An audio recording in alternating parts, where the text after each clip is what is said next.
We're continuing now to fill out our table of the participles. The participles involve lots of forms, and so far we've really just looked at the active participle forms. Now it's time to turn to the middle voice and passive voice forms for the present and the aorist participles. First, with the middle voice, it's important to remember that the middle voice conveys a kind of subject affectedness, a kind of active meaning.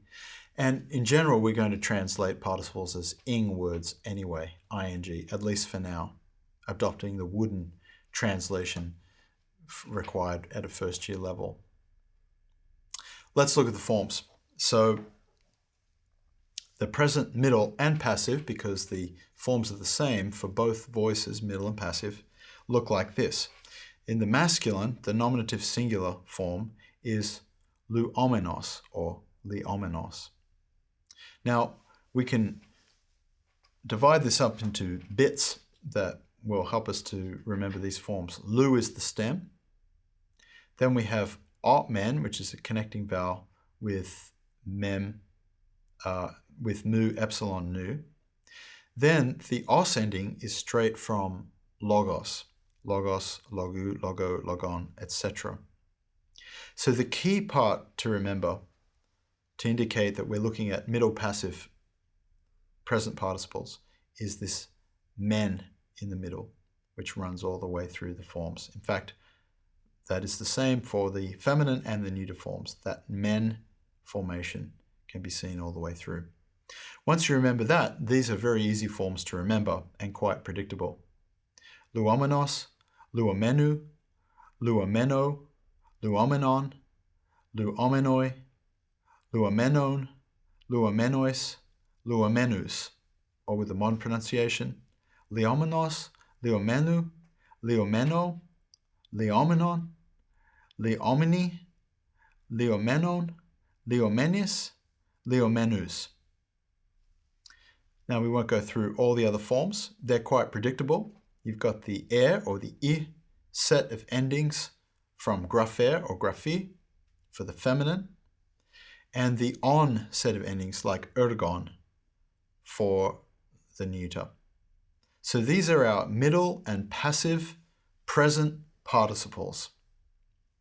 A lot of extra forms to recognize, but for our translation, no different from other participles that we've seen. Now we move to the aorist. The aorist is also predictable in the middle. You remember that for the aorist, the middle and passive forms are distinct. So these forms are only for the middle, not the middle and passive. And what we see here is the characteristic sigma alpha instead of the omicron of the present middle passive participles. So instead of luomenos, we have lusomenos, lusomenu, and so on. You can work out the rest.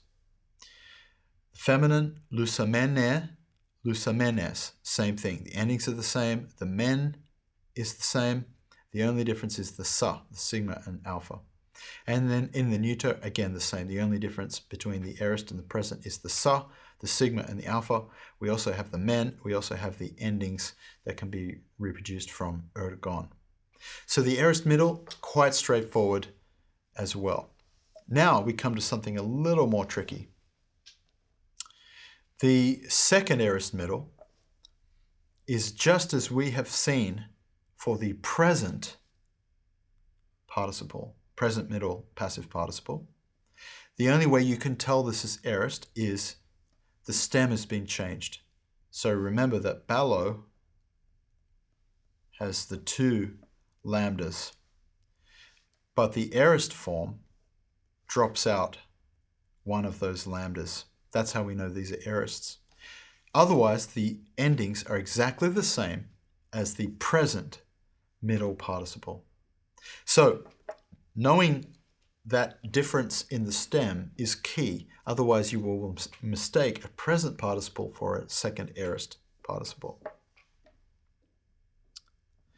And finally, we come to the aorist passive participle forms, remembering that the middle and passive forms are distinct. Now, the passive form will require us to change our gloss translation a little bit. It won't do simply to make the translation, the participle, into an ing word, an ing word. Instead, we have to translate it something like being loosed, because a passive voice indicates that the action is occurring to the subject. So he was being loosed is the idea. Now, if you look at these forms, you'll see something characteristic running through, and that is the theta and an epsilon. We have seen this before, especially the theta when it came to aorist passive indicative forms. But this theta and epsilon runs through masculine, feminine, and neuter forms. And beyond that, they're mostly predictable, but not entirely. Let's have a look. First, the masculine aorist passive forms, nominative singular. Luthes, luthentos, luthenti, luthenta. Luthentes, luthenton, luthesin, luthentas. Now with the modern pronunciation. Lithis, lithentos, lithenti, lithenta, lithentes, lithenton, lithisin, lithentas. Luthis, luthentos, luthenti, luthenta, luthentes, luthenton, luthisin, luthentas. Aorist passive masculine participles. Now the aorist passive feminine participles. Luthesa, lutheses, lutheser, luthesan, luthesai, lutheson, luthesais, luthesas.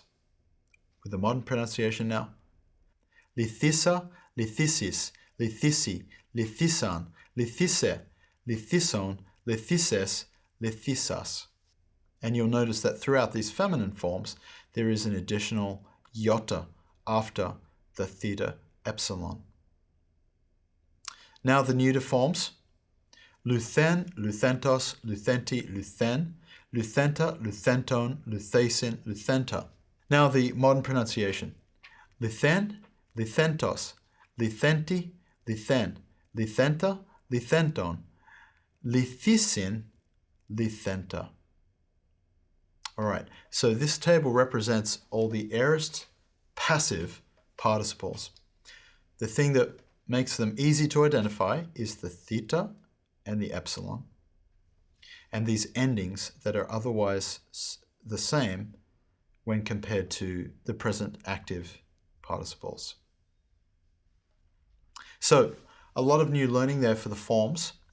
But don't be overwhelmed. The main point right now is to be able to recognize these forms. And that is not too difficult to do once you understand the patterns involved.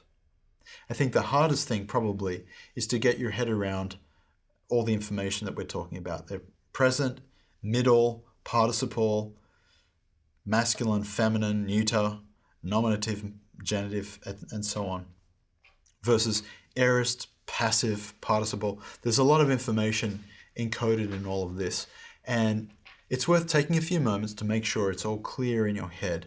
Aim for clarity so that these abstract ideas don't just disappear in the fog.